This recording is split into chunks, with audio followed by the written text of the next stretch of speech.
Vibration के कारण मकान इतने फट चुके हैं कि यहाँ पे रहना दूभर हो रहा है। दीवारें सबरी चटक गई हैं, खाली थूक से चिपका दी है। यहाँ कम से कम पूरा ही मोहल्ला परेशान है। कम से कम 50 से एक मकान होंगे यहाँ पे। पूरा घर डैमेज हो गया है। रात को रह गई थी, हम लोग वो दुष्यंत कुमार है, उन्होंने कहा तुम चले जाओ यहाँ से, यहाँ रिस्क है मत रहो। तो हम चले गए, उसी दिन रात को गिर गई है।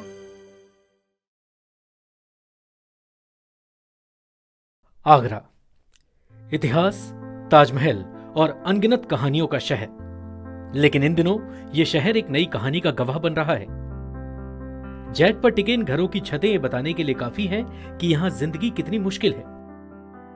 ये मोती कटरा है, आगरा का वो इलाका जहां मेट्रो लाइन की भूमिगत खुदाई ने घरों को दरकती दीवारों और बिखरते सपनों में बदल दिया है। दरारें इन घरों की दीवारों में नहीं, परिवारों की जिंदगी में आई है, क्योंकि इन दरारों के साथ यहां रहने वाले लोगों के सपने भी दरकने लगे हैं। यहां हर घर की दरार अपने आप में एक कहानी है। किसी ने अपनी जमा पूंजी से यह घर बनाया था, तो किसी ने अपने बच्चों का भविष्य। लेकिन अब ये मकान और यहां रहने वाली हजारों की आबादी अपने आप में एक खतरनाक हादसे का इंतजार कर रही है। घर के नीचे से निकली है मेट्रो, तब पूरा क्रैक आ गया है, पूरा घर डैमेज हो गया है। क्योंकि जब से इन लोगों की मशीन नीचे से निकल रही है, वाइब्रेशन के कारण मकान इतने फट चुके हैं कि यहाँ पे रहना दूभर हो रहा है। इन लोगों ने बोल भी दिया है कि बाहर रहिए। हम आज तक बाहर हैं दिवाली के बाद। मेरे पूरे अंदर मकान में पूरी चट्टान आ गई है, फर्शों में पूरी चट्टान आ गई है। आगरा मेट्रो का सपना 2020 में शुरू हुआ था, लेकिन आधुनिकता की ओर बढ़ते इस कदम ने हजारों घरों की नींव हिला दी है। टीबीएम मशीन से भूमिगत खुदाई के दौरान जो वाइब्रेशन होते हैं, वो सिर्फ मिट्टी को ही नहीं बल्कि इन मकानों की बुनियाद को भी चीर गए। इन मकानों में अब जिंदगी नहीं, सिर्फ खौफ बसता है। जिन घरों में खुशियों की गूंज थी, वहां अब दीवारों के गिरने का डर है। लोगों ने सवाल उठाए, सरकार से गुहार लगाई, तो प्रशासन ने वादे किए। मंत्री जी ने जांच के आदेश दिए, मुआवजे और मरम्मत की बातें हुई। जिनका फाउंडेशन वीक है, उन मकानों में जो पहले से ही दरारें पड़ी हुई थी, तो हमने क्या किया है कि उन दरारों को रिपेयर कराया है।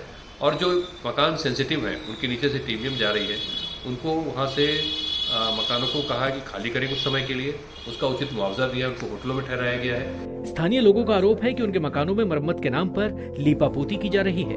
जीवन भर की जमा पूंजी खर्च करके जो मकान बनाए थे, आज वो आंखों के सामने खंडहर में तब्दील होते दिखाई दे रहे हैं। अधिकारी सुनने को तैयार नहीं, जांच के नाम पर सिर्फ खाना पूर्ति हो रही है। अभी मैंने 6 महीने और 6 साल पहले कमरा बनवाया था, वो सबने टाइल्स चटक गए, करीब 22 टाइल्स चटक गए। शिकायत करने पर कोई सुनवाई नहीं हो रही है। मुख्यमंत्री जी को भी लिखा है, डीएम साहब को भी लिखा है, इनके डायरेक्टर को भी लिखा है, पर कोई सुनवाई नहीं हो रही। मैं कहता हूँ तो ये मिस्त्रियों से कुछ कहते हैं, मैं मिस्त्री से कहता हूँ तो मिस्त्री कुछ और कहता है। ना तो ये सुनवाई कर रहे हैं और ना ये माल लगाना चाहते हैं। ये थोड़ी सी काट करनी लीपा पोती करना चाहते हैं बस। मैं माननीय प्रधानमंत्री महोदय से सविनय अनुरोध करता हूँ। आगरा में मेट्रो का भूमि पूजन दिसंबर 2020 में प्रधानमंत्री नरेंद्र मोदी ने वर्चुअली किया। आगरा में यूपी के मुख्यमंत्री योगी आदित्यनाथ मौजूद थे। पहले फेज में करीब 6 किलोमीटर मेट्रो चल रही है। विकास जरूरी है, मेट्रो से सुविधा बढ़ेगी, लेकिन क्या विकास की एक कीमत सही है? क्या एक शहर को संवारने के लिए कुछ परिवारों की खुशियां उजाड़ना जायज है? ये सवाल सिर्फ मोदी कटरा का नहीं है, ये सवाल हर उस जगह का है जहां विकास के नाम पर जिंदगी दांव पर लगी है।